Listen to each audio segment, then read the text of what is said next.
يضلل فلا هادي له أشهد أن لا إله إلا الله وحده لا شريك له وأشهد أن محمدا عبده ورسوله اللهم صل على محمد وعلى آل محمد كما صليت على إبراهيم وعلى آل إبراهيم إنك حميد مجيد اللهم بارك على محمد وعلى آل محمد كما باركت على إبراهيم وعلى آل إبراهيم إنك حميد مجيد.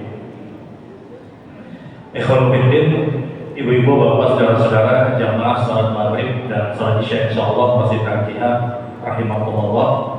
Alhamdulillah sama-sama kita kembali bersyukur kepada Allah Subhanahu wa taala dimudahkan oleh Allah kembali untuk duduk hadir pada salah satu majelis dari majelis ilmu setelah kita sudah berbuka puasa pada hari ini.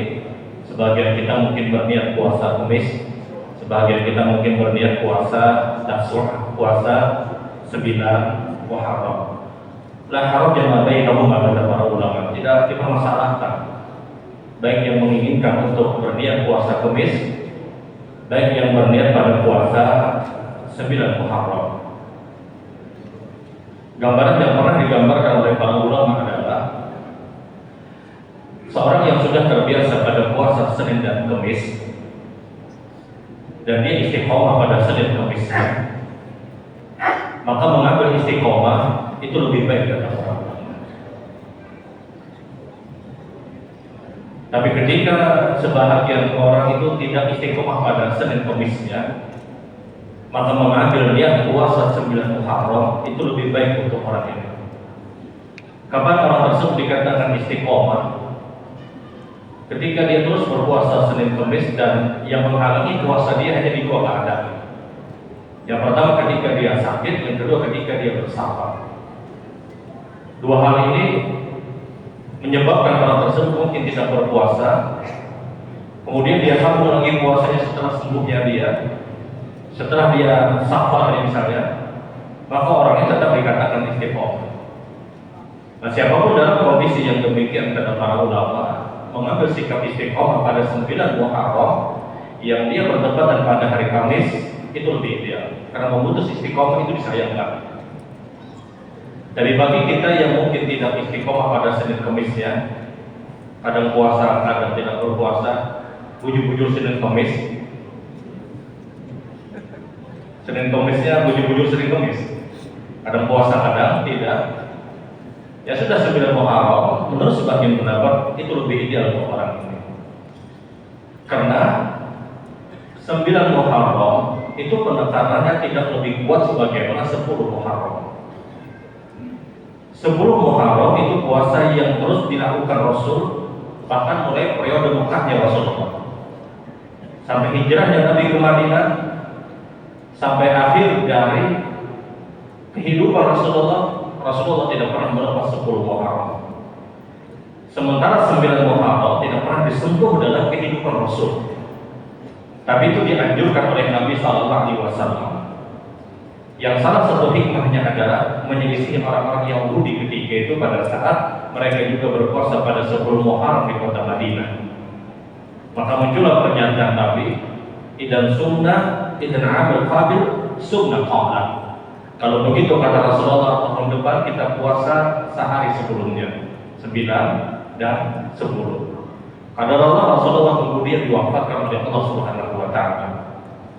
Inilah awal syariat sabab menurut sebab kemunculan hukum puasa di 9 Muharram. Nah, dari sinilah para ulama kemudian memahami penekanan di 9 Muharram itu tidak lebih kuat sebagaimana di 10 Muharram. Sehingga kesimpulan hukumnya, orang yang istiqomah pada Senin Kamis mengambil sikap istiqomah itu lebih ideal. Orang yang tidak istiqomah pada Senin Kamisnya, maka mengambil niat di 9 Muharram itu lebih ideal untuk orang ini. Dan besok 10 Muharram dalam artian kita insya Allah berpuasa di 10 Muharram. Ini yang sangat ditekankan oleh Rasulullah SAW di 10 Muharram. Jadi jangan sampai hari ini niatnya 9 Muharram, besoknya peres puasanya. Dia 10 Muharram ini yang sangat diperingatkan. Maka siapapun yang kebetulan terkena jadwal daud misalnya di 10 Muharram, dia putus daudnya, dia berniat di 10 Muharram. Karena kaidah yang berikutnya berlaku, setiap puasa yang sifatnya tahunan bertemu dengan puasa yang sifatnya harian, maka puasa yang sifatnya tahunan itu dikedepankan. Muncul anggapan, bukankah 9 Muharram itu niatnya puasa tahunan? Benar, itu puasa tahunan, namun faktanya tidak pernah dilakukan Rasul Shallallahu Alaihi Wasallam, hanya sunnah. Nah, ini berbeda 9 dan 10 tadi. Jadi kalau misalnya terkena puasa daud misalnya di hari Jumat besok, di hari Jumat, maka apakah niatnya daud atau 10 Muharram? Niatnya 10 Muharram. Hari ini misalnya ada orang yang niatnya daud, karena kebetulan misalnya terkena di hari-hari daud ya dia. Jadi istiqomah pada daudnya. Maka besok niatnya adalah 10 Muharram. Apakah 11 dia mulai lagi daud? Jumhur ulama menyebutkan tidak. 11 Muharram dia kosongkan dulu. Karena yang namanya daud itu dilakukan adalah sehari sebelumnya dia tidak berpuasa, besoknya dia berpuasa. Orang puasa daud, kalau hari ini orang puasa daud, pasti semalam itu berpuasa. Daud itu kaedahnya adalah sehari puasa, besok tidak berpuasa. Ketika 10 Muharram dia berpuasa dengan niat 10 Muharram, apakah langsung bisa dia sambung daud? Jumhur ulama menyebutkan idealnya dia kosongkan dulu. Baru nanti dia di hari Ahad misalnya baru dia mulai untuk puasa daud. Dan ingat, tidak ada hadis dan riwayat yang menyebutkan berpuasa sehari dan setelahnya. Ada sebagian orang berpuasa bulan Muharram, 9 berpuasa, 10 puasa 10 Muharram, 11 dia berpuasa lagi. Ini hadisnya dhaif. Ini hadisnya lemah. Jadi yang ada hanya 10 Muharram atau 9 dan 10. Dan salah satu keutamaan puasa 10 Muharram adalah menggugurkan dosa selama 1 tahun. Maka dari sunnah ini, insya Allah besok kita akan mengadakan puasa 10 Muharram, berbuka puasa 10 Muharram, dan insya Allah kita adakan majelis taklim pengajian di besok di malam Sabtu. Jadi setelah berbuka puasa, insya Allah kita ada taklim, ada kajian lagi di malam Sabtu. Kajian yang tersendiri tentunya, bukan jadwal yang ditetapkan, bukan jadwal tetap, karena ada puasa 10 Muharram berbuka, kemudian ya kita isi dengan majelis taklim. Baik Bapak Ibu yang dirahmati Allah, kita langsung masuk pada pertanyaan pertama. Assalamualaikum warahmatullahi wabarakatuh. Apa hukumnya seorang perempuan memakai gelang kaki? Mohon penjelasannya. Batis pegalang. Tentunya ada galang karet kada. Apa hukumnya seorang perempuan menggunakan gelang kaki? Di zaman dulu, kita bicara di zaman dulu. Di zaman jahiliyah, kaum perempuan di zaman jahiliyah itu biasa mengikatkan kaki-kaki mereka dengan gelang-gelang, kemudian di gelang tersebut ditambahkan alat sesuatu yang ketika mereka hentakkan kaki mereka itu berbunyi, gemerincing berbunyi. Itu di zaman dulu. Sehingga ketika perempuan di zaman dulu ingin menarik perhatian kaum laki-laki, mereka menggunakan gelang yang dikasih sesuatu di sampingnya yang setiap dia melangkah itu berbunyi. Untuk apa? Untuk menarik perhatian kaum laki-laki pada zaman dulu.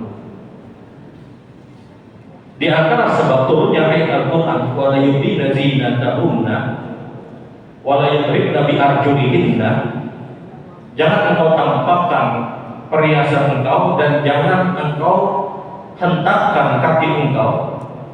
Di antara sebab turunnya ayat ini adalah melarang kaum perempuan pada saat itu, di zaman itu mereka menggunakan gelang-gelang kaki mereka yang kemudian ditambah sesuatu alat benda yang benda tersebut setiap dihendakkan berbunyi. tiap dihentakkan kakinya berbunyi. Maka turunlah ayat ini. Jangan kau hentakkan kaki kalian, kata Allah Subhanahu wa Ta'ala, untuk menarik perhatian orang lain. Sekarang di zaman kita hari ini, belum kira mayoritas kaum perempuan, mohon maaf, yang menggunakan gelang kaki, mereka tidak menggunakan sesuatu yang berbunyi mungkin. Ada bunyinya, belaka biasanya. Nah, apakah ini bisa disamakan hukum sebagaimana pada zaman dulu?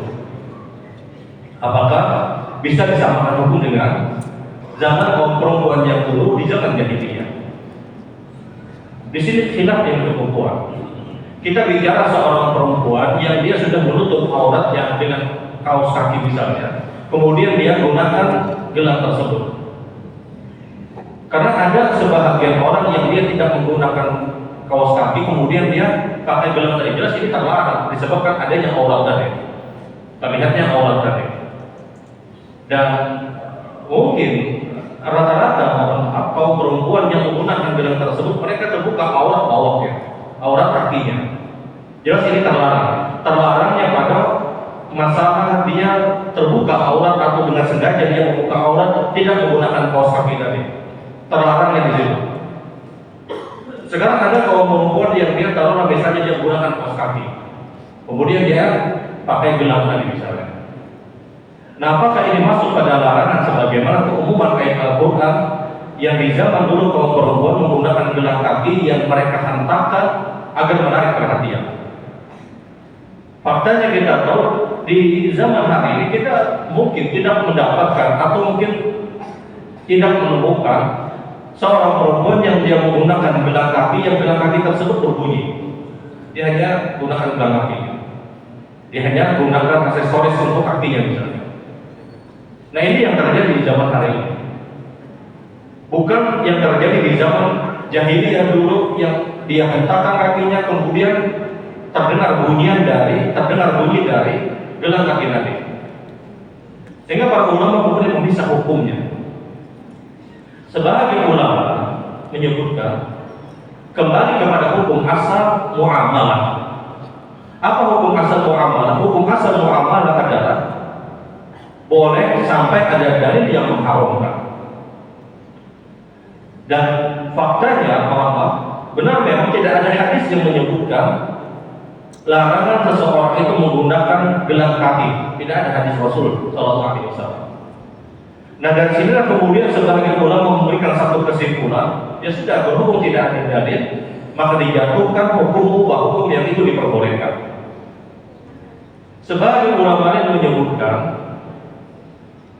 hal yang demikian tetap berlaku sebagaimana yang terjadi di zaman dulu.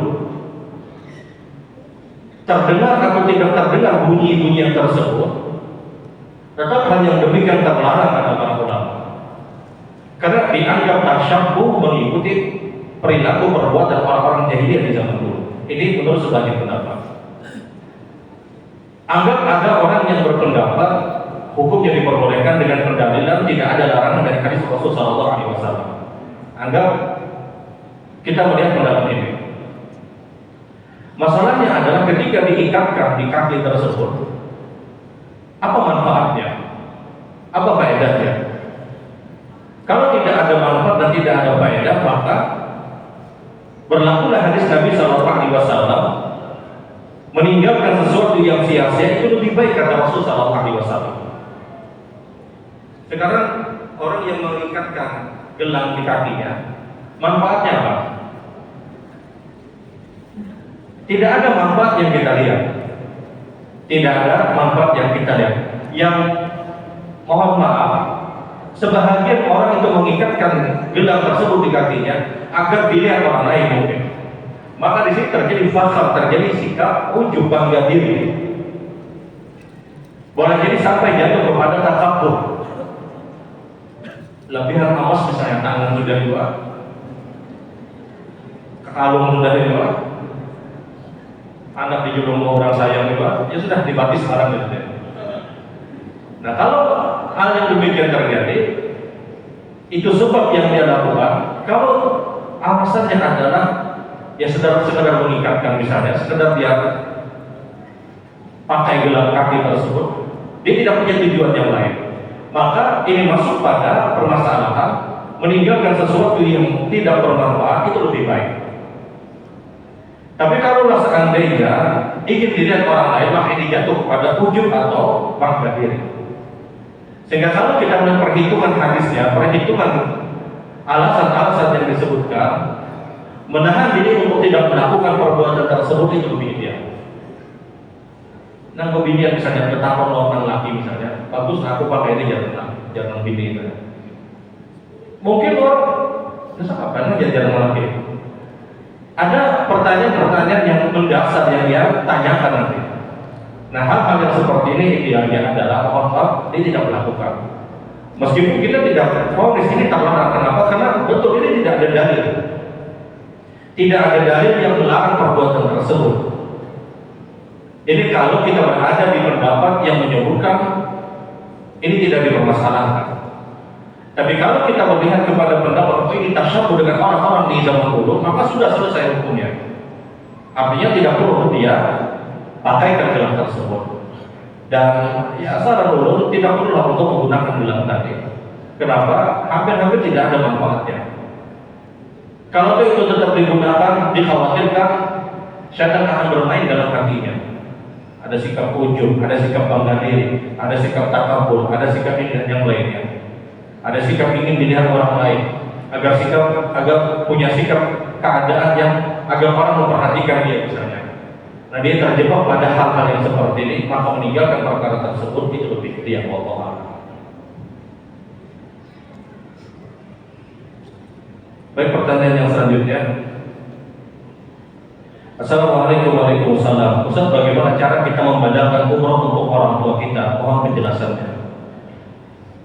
Pertama, ulama bersepakat bahwasanya badal haji itu boleh untuk orang tua.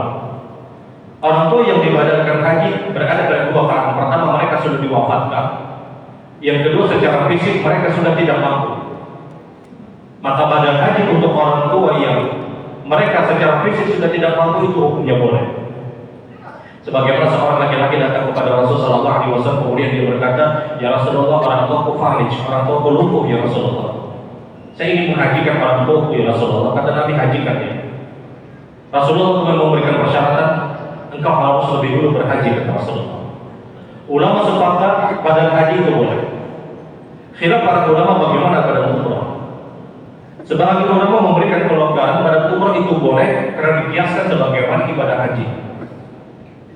Ibadah umrah itu mirip sebagaimana ibadah haji. Dia berbeda pada wukuf, dia berbeda pada jamarah, dia berbeda pada mabit, dia berbeda pada bulan Dzulhijjah yang dikhususkan pada ibadah haji. Sementara tawafnya mengambil miqat, tawaf, sa'i, ta'adulnya itu sama. Nah, pembiasan yang terjadi itulah akhirnya disimpulkan bahwasanya orang yang membadal umroh untuk orang tuanya itu boleh sebagaimana dia boleh membadalkan orang tuanya untuk ibadah haji. Yang dibadalkan itu sekali lagi orang tua, dari anak untuk orang tua. Dan yang dipersyaratkan adalah orang tuanya berada di dua keadaan. Kalau tidak, dia sudah meninggal dunia. Yang kedua, dia sudah dalam keadaan secara fisik tidak mampu.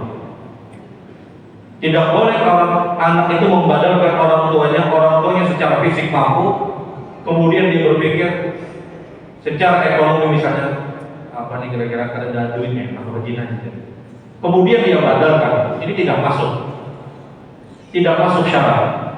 Yang masuk syarat boleh membadalkan itu adalah orang tuanya meninggal atau orang tuanya sudah dalam keadaan secara fisik tidak mampu. Jadi dia bukan bicara ekonomi, tidak. Dua hal ini itu diperbolehkan. Nah, kita lihat orang yang membadalkan orang tua ketika ibadah umrah bagi pendapat yang memperbolehkan.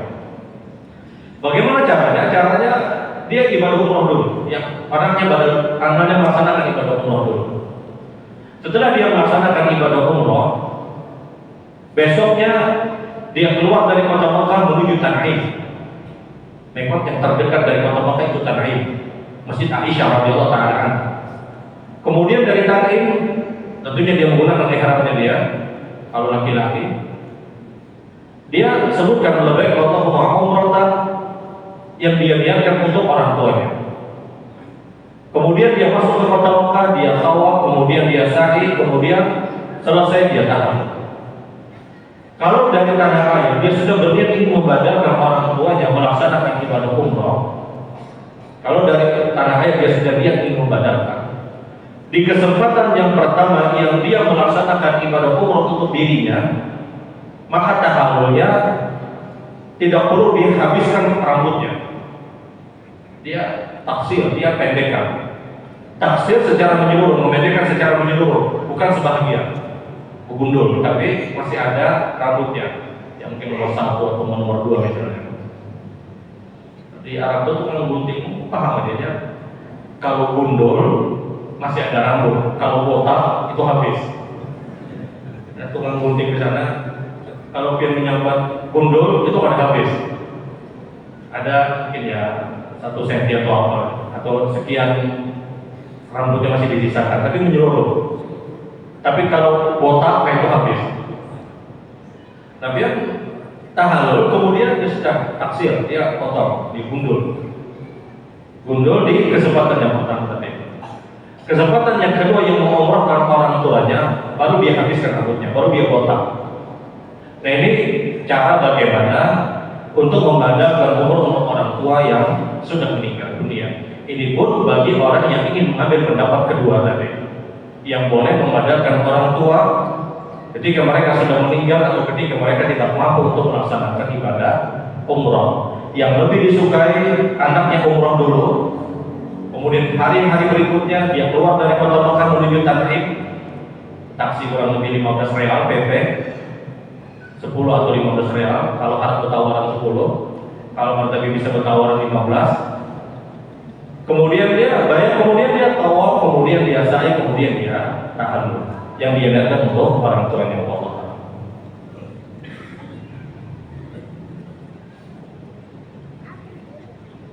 Baik, pertanyaan yang selanjutnya. Assalamualaikum warahmatullahi wabarakatuh. Ustaz, apakah uang yang disetorkan untuk ibadah haji juga wajib untuk dizakati? Mohon penjelasannya. Seorang muslim, seorang mukmin yang ketika dia sudah setorkan uangnya untuk melaksanakan ibadah haji, tentunya uang tersebut tidak bisa dia tarik lagi. Dia tidak bisa menarik lagi. Maka apakah uang tersebut yang tidak dia kuasai diwajibkan untuk juga dizakati? Tidak. Karena seperti ini, orang yang ingin melaksanakan ibadah haji, dia setor. Taruhlah misalnya 25 juta. 25 juta dia dapat porsi, dapat antrian untuk melaksanakan ibadah haji. Masuk pada bulan-bulan berikutnya, kemudian diwajibkan zakat bagi orang itu. Apakah 25 juta yang tertahan di bank tersebut diwajibkan juga untuk dikeluarkan zakatnya? Jumhur ulama menyebutkan tidak. Kenapa? Karena itu uang yang tidak bisa dia kuasai lagi. Zakat yang diwajibkan kepada kita adalah uang yang benar-benar kita kuasai. Yang kalau seandainya ada yang berhutang dengan kita sekalipun, apakah uang yang kita pinjamkan kepada orang lain itu juga wajib untuk dikeluarkan zakat? Ini khilaf cukup kuat. Sebagian ulama tidak. Kenapa? Karena tidak kita kuasai. Sebagian ulama lain menyebutkan dikeluarkan juga zakatnya. Kenapa? Atau nanti juga akan dibayar orang ini. Nah, ini khilaf cukup kuat. Tapi kalau untuk setoran haji, itu sama seperti ada orang yang dia memberi sesuatu, kemudian dia serahkan uangnya, kemudian dia ambil barang tersebut. Artinya barang uang tersebut tidak dia kuasai lagi. Orang yang setoran haji itu sama seperti dia membeli porsi haji. Dia beli dengan 25 juta dia DP misalnya, kemudian dia dapat porsi. Nah, apakah dia keluarkan zakat? Tidak. Kenapa? Karena uang tersebut tidak dia kuasai. Kapan dia kuasai uang tersebut? Kecuali terjadi pembatalan haji dari dirinya. Dia batalkan haji, kemudian baru dia dapat uang tersebut. Ini dalil bahwasanya pembatalan haji tersebut menunjukkan uang tersebut tidak dia kuasai. Dia bisa menguasai kecuali dia batalkan hajinya. Artinya dia seakan-akan sudah beli, kemudian pembeli tersebut dia batalkan, baru dia uangnya, barulah dia mendapatkan uangnya. Sehingga kesimpulan hukumnya adalah Ketika uang tersebut sudah dia setorkan, tidak ada kelaziman bagi dia untuk membayar zakatnya. Tidak ada kelaziman bagi dia untuk membayar zakatnya. Kenapa? Ini uang tidak dia kuasai. Layaknya dia memberi barang, sudah dia dapatkan barang, uang di tangan orang lain. Kapan dia batalkan pembelian ini? Kapan dia ingin mendapatkan uang tersebut, kecuali dia batalkan pembelian tadi? Kapan dia dapat uang di bank yang bisa dia zakati, kecuali dia batalkan porsi hajinya? Sehingga orang tersebut tidak diwajibkan untuk mengeluarkan zakat pada uang yang sudah dia bayarkan untuk porsi hajinya. Wallahu a'lam.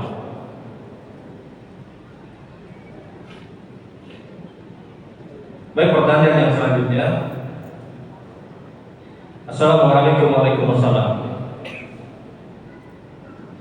Nabi SAW pernah tidak mau mensolatkan jenazah karena dia punya hutang.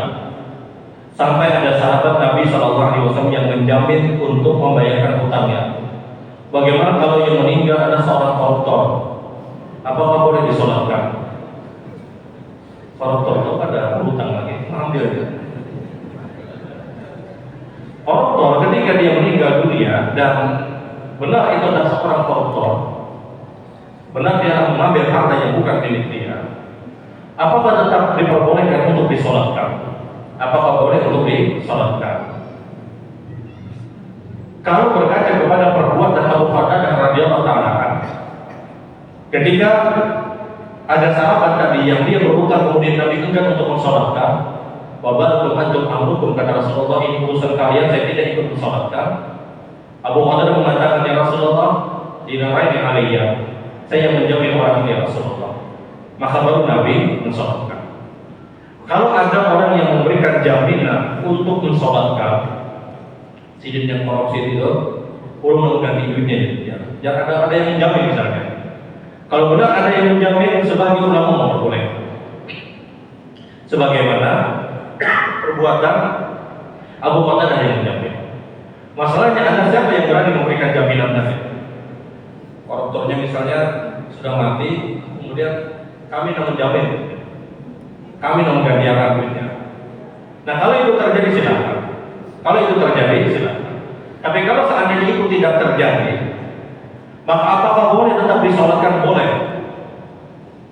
Boleh, namun sebatas hanya sebagian kaum muslimin, tidak perlu pengumuman ke sana kemari, dan tidak layak juga seorang yang dipandang di tempat tersebut ikut mensolatkan. Kenapa dihukumi boleh? Karena dia seorang muslim. Dia masih seorang muslim. Pelaku dosa besar ketika dia meninggal dunia, apakah boleh disolatkan? Boleh. Bahkan qatal nafs, orang yang melakukan bunuh diri pun, apakah boleh disolatkan? Jumhur ulama menyebutkan hukumnya boleh. Kenapa? Dia masih seorang muslim. Tapi yang tidak ideal untuk ikut mensolatkan adalah orang-orang yang terpandang di tempat tersebut, para ulama, para ustaz, para kiai, para tuan guru. Tidak perlu ikut mensolatkan orang ini. Sebagaimana ketika ada seorang yang meninggal dalam keadaan bunuh diri di zaman Rasulullah kemudian diminta oleh sahabat untuk mensolatkan. Kata Rasulullah, "Hada balukum antum wa amrukum antum." Saya tidak ikut, kata Nabi, orang ini mati bunuh diri, kata Rasulullah. Saya tidak ikut mensolatkan. Urusan kalian yang solatkan, kata Rasul. Kenapa Nabi sampai bersikap demikian? Maksudnya tidak menyukai model mati yang seperti ini. Orang-orang yang berputus asa seperti Rasulullah tidak suka. Dan itu dosa besar. Sikap Nabi itulah yang menjadikan pengkiasan pendapat para ulama. Semua orang yang mati, meninggal dunia pada kondisi melakukan dosa besar, maka siapapun orang yang terpandang di tempat tersebut tidak ikut mensolatkan. Tidak ikut untuk mensolatkan. Ada orang yang mati bunuh diri, ya sudah. Ustaz, kiai, tuan guru atau siapapun yang tahu orang ini mati pada kondisi bunuh diri tidak ikut mensolatkan. Untuk apa? Ta'diban lahum, kata para ulama, untuk memberikan pembelajaran kepada umat. Ini perbuatan yang tidak baik. Ini perbuatan yang tidak baik.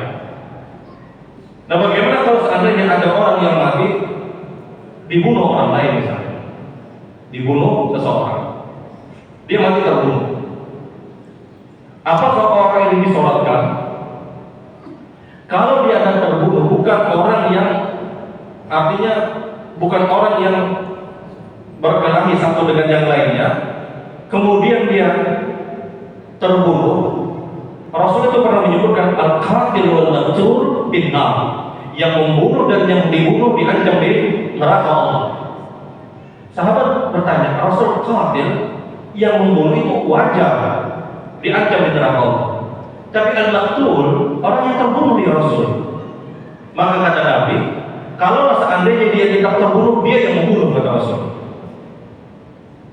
Ada orang berkelahi, kata Nabi, qatil maqtul binnar, yang membunuh dan yang dibunuh diancam neraka, kata Rasul. Sahabat tanya, dan ini makul, masuk akal. Rasul al-qatil, Rasul yang membunuh itu wajar diancam di neraka. Maktul yang terbunuh di Rasul. Maka kata Rasulullah, kalau seandainya dia tidak terbunuh, dia yang membunuh, kata Rasul. Ini kalau terjadi perkelahian. Tapi kalau ada orang yang terzalimi, kemudian dia terbunuh, maka orang ini layak untuk disolatkan.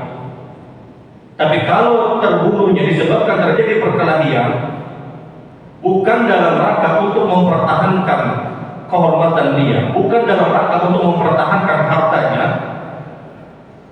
maka kata Rasulullah, qatil maqtul finnar, membunuh dan yang dibunuh diancam di neraka Allah Subhanahu wa taala.